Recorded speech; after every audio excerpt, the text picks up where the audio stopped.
Hello everyone, this is Arivu. I have come to you through my another video, and this video is also going to be helpful for the 10th standard CBSE students. And my today's class is about the poem Dust of Snow. It is written by the well-known poet called Robert Frost. So before getting into this poem, I would like to share a few information about the poet Robert Frost.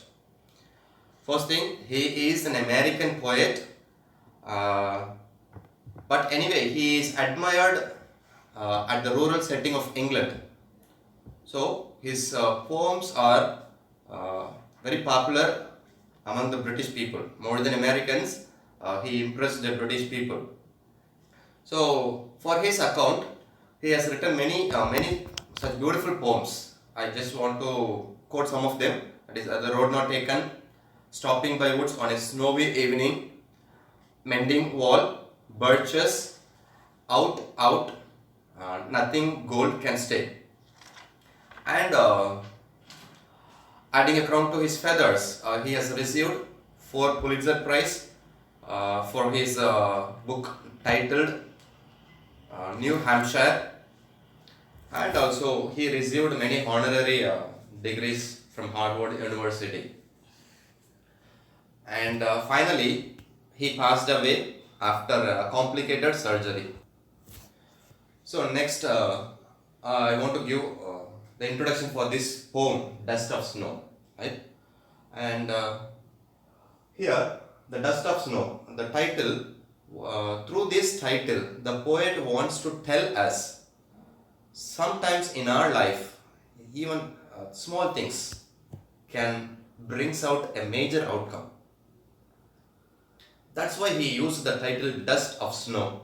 You know snow, even during winter season when we go out, right, over the trees and the leaves, all we can find the small droplets of the dew drops, right? Even if we, like in our country it is so, but in Western countries, right, where the snowfall is very heavy, even the streets and the trees, plants, the cars, everything which stood outside of our house is covered by the particles of snow, that is the flakes of snow, right? So when you touch the snow, right, the dust vanishes quickly into the air, disappears into the air. So how small it is. So the poet wants to convey the point that however small it is, certain things, however small it is, they give greater impact, right? So that is what he wants to tell us, and that's why he used such a topic, the dust of snow, right? And the words and the words used by him in this poem is very simple. He doesn't use any difficult words. Also, even no punctuations here. Only 2 simple stanzas with the 2 simple verses. Sorry, only 2 stanzas with the simple words, and it's quite easy for our understanding. Okay, so let's quickly get into this poem. The way a crow shook down on me the dust of snow from a hemlock tree has given my heart a change of mood and saved some part of a day I had ruled. Okay. So here the poet is underneath a hemlock tree. At that time, the crow comes to the tree, to the hemlock tree, and gently it sat over one of the branches where that particular branch is covered with the flakes of snow. So when the crow touches the flakes of snow, the snow and its flakes just fell onto the poet. And that touch, the touch of the particles of snow has given my heart a change of mood. So that small touch, right, the gentle touch of that snow, or the flakes of snow, has given him a change of mood. and saved some part of a day I had rued. Actually, here the poet is feeling regret for something happened, right? He may be very upset, or he might have done something wrong and he is feeling sorry for it. So he's one thing which is very clear here is the poet is not in a happy mood. So he was sitting, or he was there under the tree, uh, feeling regret for something. So at that time, the mere touch of these flakes of snow, the right, so that has given him a change of mood, and that change of mood saved the another part of the day, because if he continues to feel regret or sorry for something for the entire day, so that entire day goes waste and he can't do any other work. He couldn't concentrate on any other work for the day. So now this the touch of this snow and its flakes has brought him a change of mood, and he is bit relieved from his feelings, and he felt very happy that at least a part of the day is saved for me, and so I can go on to do my other work instead of feeling sorry and instead of feeling unhappy for the throughout the day and wasting it. So this touch has brought me a change. That's why. Just read the first stanza one more time. The way a crow shook down on me the dust of snow from a hemlock tree. So here has given my heart a change of mood. So what happened here? The way the crow shook the flake of snow, right? Just by the touch of this crow, the flakes of snow got shaken and it fell onto the poet. Has given my heart this touch, the touch of the flakes of snow has given my heart a change of mood, and that change of mood saved a part of the day I had ruled. So at least a part of the day is saved for me, and now the poet felt very happy for it. So quickly I want to give the symbols used here, right? Generally many of the poets they use the trees like maple, oak tree and pine trees to describe some good things or beauty, to describe the beauty of nature. Generally the other poets they go for the good ones, either it may be useful or which is believed to have good qualities. But here he wants to come out of that stereotype. And the poet Robert Frost, he wants to change that traditional pattern. That's why he used a hemlock tree, which is believed to be a poisonous tree. Hemlock tree is a poisonous one. And also see another one, a crow. Right? In many of the poems,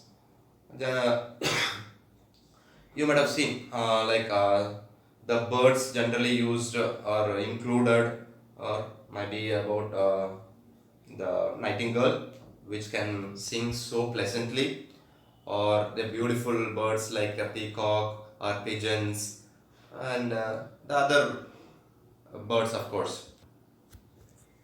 So generally the birds which is believed to be very good at something, either in its voice or in its outlook, right? They are generally used in poems. But here he wants to break the tradition of using the names of such birds only, right? Or sometimes when these the bird crow is used in any of the works, that is generally used for used as a symbol of fear or a symbol of death, right? But that is also broken here. Though these two are carrying a negative symbols, those among those negatives, right? Even thing of minor significance can bring out a greater touch or greater change in our mood or in our attitude. That's what the poet Robert Frost wants to tell us here. Right? So as I told you, crow is a symbol of fear or death. Hemlock tree is a poisonous tree. Right? So, and then finally another word, rude. Right? Now look at the spelling. It is R-U-E-D, not R-U-D-E. Right? Both are homophones actually. The word rude, which we use regularly, R-U-D-E, right, gives the meaning like very stubborn or being unfriendly to someone, right? So that is being rude, behaving very rudely, we say, no? But here this rude gives the meaning, right, held in regret, feeling sorry for something or feeling unhappy or sad. So this word R-U-E-D gives the meaning held in regret. So I just want to summarize the full poem one more time. Just listen to me. So as the poet is feeling unhappy about something, that detail is not given here. Anyway, he is feeling sorry for something happened, so he's so like upset. At that time, he was underneath the hemlock tree. So while he was underneath the hemlock tree, a crow comes there. It sat over a branch, and because of that, the flakes of snow, right, it fell onto the poet, and the dust disappears into the air. But that mere touch has given the poet a change of mood. So he is relieved from his unhappy mindset, and now he felt very happy that at least the remaining part of the day I can be saved from this remorseful feeling or unhappy feeling. So that is what he wants to tell us here. Right? So next, the rhyme scheme of the poem. There are only two stanzas used here. In the first stanza, only 4 lines, and in the second stanza, we can see another 4 lines. Right? So the rhyme scheme, right? For when you want to get the rhyme scheme of any poem, you need to look at the last words of each line. Look at this: crow, me, snow, and tree. So here,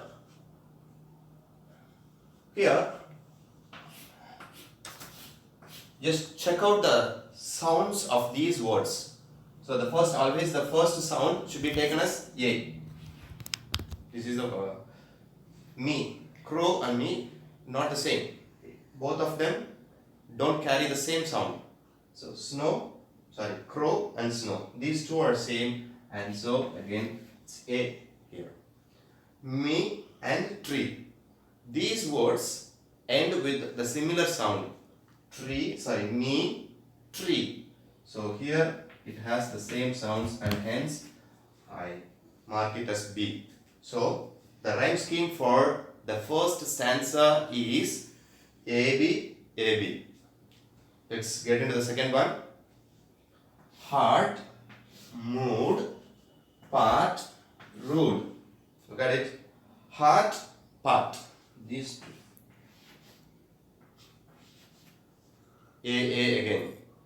Mood, rude. These two have the same sounds, similar sounds. So the rhyme scheme for the second stanza is also AB, AB. So this is the rhyme scheme, and yeah. So we can just the conclusion part of this poem, right?